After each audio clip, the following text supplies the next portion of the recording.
today I'm going to make a Texas style barbecue sauce from scratch. So I'm going to start with 2 tablespoons of vegetable oil, and my pot is on low heat. Then I have an onion that I chopped, just one. And 2 teaspoons of minced garlic. We are going to stir this up. Keep this on low heat for about 5 minutes. You'll notice that my onion is not perfectly sliced, and that's because I'm gonna blend this all later. So it doesn't matter whether it's big chunks, little chunks. So we're gonna let this sit about 5 to 10 minutes until the onions become soft, and then we'll come back and add the rest. So it took about 12 minutes, but now our onions are soft. Now I'm gonna add the rest of my ingredients. I'm gonna start with 2 tablespoons of yellow mustard.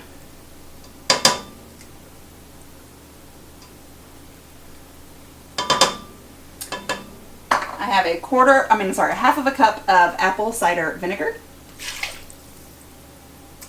I'm going to add 30 ounces of tomato sauce. So it's really, the store did not have 2 15-ounce cans. So I got 1 15-ounce and 2 8-ounce, which I know means I really have 31 ounces.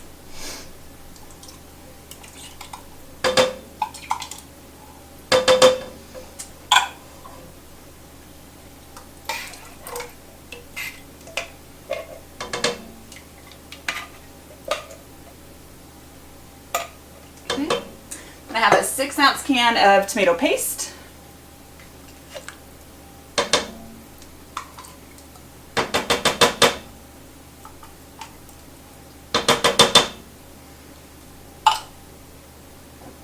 I have 4 tablespoons of Worcestershire sauce.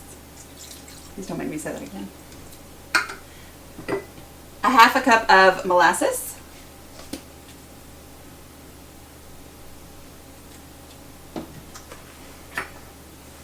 2 teaspoons of chipotle powder and a teaspoon of regular black pepper.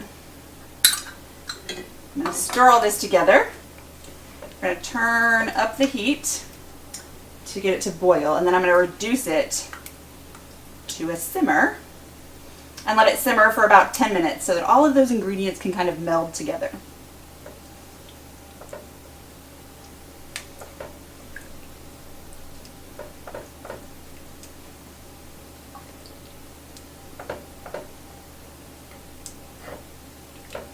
So we're just going to wait for it to simmer.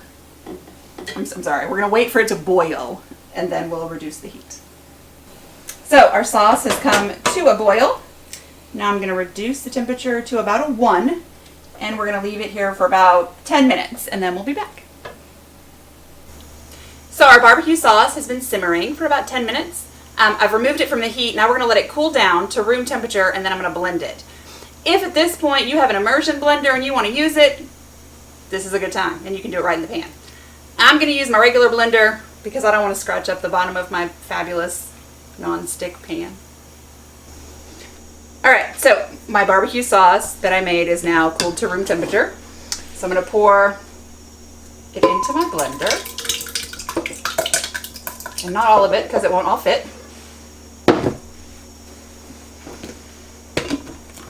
I'll do about half at a time. And I'm going to puree it.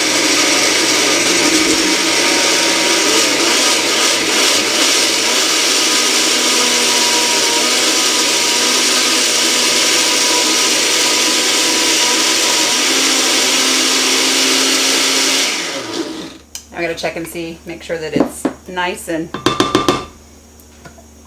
there's no chunks in it. We don't want chunks. It's good. So I'm going to set this in a bowl. I'm going to do the other half, and then we're done with barbecue sauce. So I've pureed half of my cooled down barbecue sauce. Now we're going to do the other half. All I do, pour it right into my blender. I want to make sure we get all of the pieces.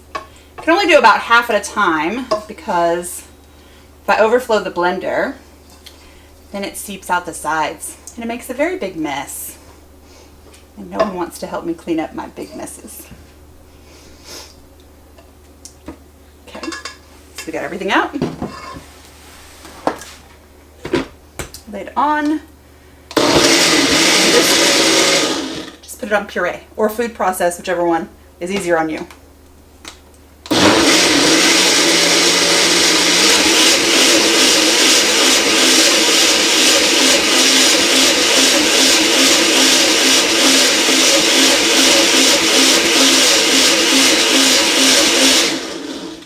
I'm going to check and see if I've got any chunks, because we don't want pieces in our barbecue sauce. And nope, it looks good.